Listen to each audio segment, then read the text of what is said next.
వనపర్తి జిల్లాలో ఇటీవలి కాలంలో జరిగిన అభివృద్ధి కార్యక్రమాలు, ముఖ్యమైన సంఘటనలు తదితర విషయాలపై మా ఆకాశవాణి ప్రతినిధి శాంతి సుజీత్ అందిస్తున్న నివేదిక. రాష్ట్ర ఎక్సైజ్ శాఖ మంత్రి జూపల్లి కృష్ణారావు జిల్లా కలెక్టర్ ఆదర్శ్ సురభితో కలిసి జిల్లాలో 136 కోట్ల రూపాయల వ్యయంతో పలు అభివృద్ధి పనులకు శంకుస్థాపన, ప్రారంభోత్సవం చేశారు. జిల్లాలోని పెదమందడి మండలం మోజెర్ల వద్ద నిర్మించనున్న హైలెవెల్ వంతెన నిర్మాణం పనులకు, వనపర్తి పట్టణానికి త్రాగునీరు అందించేందుకు 5 లక్షల లీటర్ల ఓవర్ హెడ్ ట్యాంక్ నిర్మాణం పనులకు, సీసీ రోడ్ల నిర్మాణం పనులకు, అమృత్ 2O పథకం ద్వారా మంచినీటి సరఫరా అభివృద్ధి పనులకు శంకుస్థాపన చేశారు.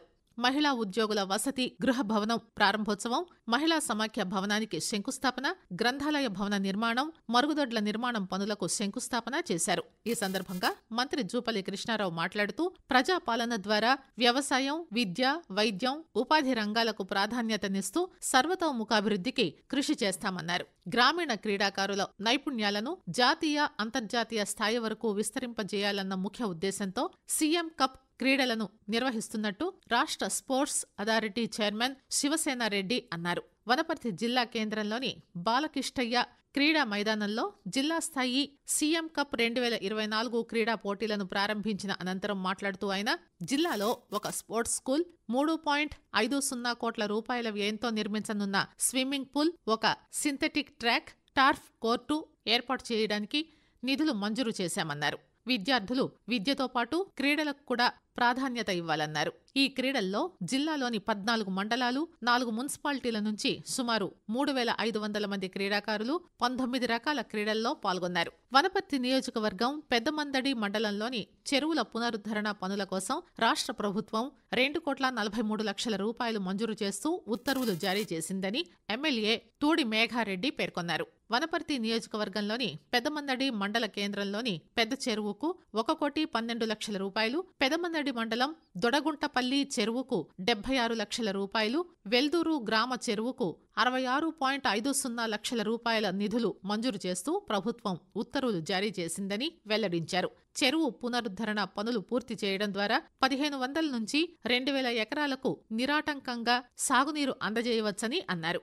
జిల్లాలోని పలు హోటళ్లలో పోలీసులు, ఆహార భద్రతా శాఖ అధికారులతో కలిసి సంయుక్తంగా ఆకస్మిక దాడులు నిర్వహించారు. నాణ్యతా ప్రమాణాలు పాటించని హోటళ్ల యజమానులకు నోటీసులు జారీ చేశారు. జిల్లా పోలీస్ సూపరింటెండెంట్ రావుల గిరిధర్ ఆదేశాల మేరకు ఆహార తనిఖీ అధికారి నీలిమ, సిసిఎస్ పోలీసుల ఆధ్వర్యంలో జిల్లా కేంద్రంలోని పలు హోటళ్లను ఆకస్మికంగా తనిఖీ చేశారు. ప్రజలకు సరఫరా చేసే ఆహారంలో నాణ్యత లోపిస్తే కఠిన చర్యలు తీసుకుంటామని జిల్లా ఎస్పీ రావుల గిరిధర్ హెచ్చరించారు. గ్రామీణ ప్రజలకు సైతం మధుమేహం వ్యాధి ద్వారా సంభవించే సమస్యలు నివారించేందుకు కేంద్ర ప్రభుత్వం అమలు చేస్తున్న మిషన్ మధుమేహం పథకం అమలులో జిల్లా వైద్య ఆరోగ్య శాఖాధికారులు ఒక అడుగు ముందుకు వేశారు. జిల్లా కలెక్టర్ ఆదర్శ్ సురభి చొరవతో మొట్టమొదటిసారి 30 సంవత్సరాలు పైబడిన వయస్కులకు మధుమేహ వ్యాధి నిర్ధారణ పరీక్షలను ప్రజల ఇంటి వద్దే నిర్వహించి చికిత్సను కూడా అందించే ప్రత్యేక కార్యక్రమాన్ని చేపట్టారు.